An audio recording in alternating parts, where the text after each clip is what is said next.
நம்ம தர்மபுரி மாவட்டத்தில் உள்ள மொரப்பூர் ரயில்வே ஸ்டேஷன் அம்ரித் பாரத் ஸ்கீமுக்கு இல்ல ஒரு மிகப்பெரிய ரயில்வே ஸ்டேஷனா மாற போகுதுங்க. ஒருத்தன் கிடைச்சிட்டான்னா என்ன வேணாலும் பேசுவீங்க.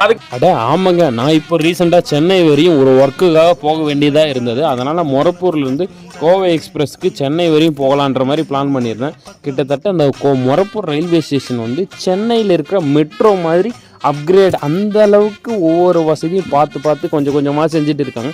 ஆல்மோஸ்ட் ஒரு 75% ஒர்க்கு வந்து கம்ப்ளீஷன் ஆயிடுச்சு. கிட்டத்தட்ட ஆல்மோஸ்ட் மெட்ரோ மாதிரியே இருந்தது. கிட்டத்தட்ட ஏகப்பட்ட வசதிகள் இருக்குது.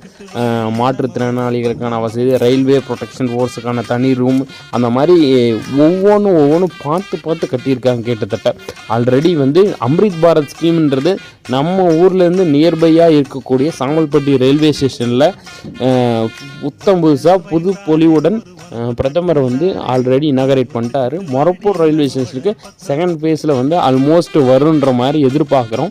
நம்ம மொரப்பூர் ரயில்வே ஸ்டேஷனில் ஒன் ஆஃப் த ஒரு கிரேட்டஸ்ட் இனிஷியேட்டிவ்னு நம்ம சொல்லலாம் அந்த ரயில்வே இதிலிருந்து. ஆனால் இங்கே நிற்கக்கூடிய ட்ரெயின்கள் ஆல்மோஸ்ட் ஃபியூ தான் இருக்குது. நிறைய ட்ரெயின்ஸ் வந்து இந்த மொரப்பூர் ரயில்வே ஸ்டேஷன்லேருந்து சென்னைக்கும் கோயம்புத்தூருக்கும் நின்னா நிறைய மக்கள் வந்து தருமபுரி மக்கள் வந்து யூட்டிலைஸ் பண்ணிப்பாங்க. சின்ன சேனலுக்கு எதா இருந்தாலும் அது கொஞ்சம் ஆதரவு கொடுங்க. உங்க பொண்ணான கையை கொண்டு அந்த பெல்ல தட்டிடுங்க. அவங்களுக்கு சப்ஸ்கிரைபர் 5-10 ஏறுனா அவங்க மனசு சந்தோஷப்படும். அவங்க வீடியோவும் பாருங்க.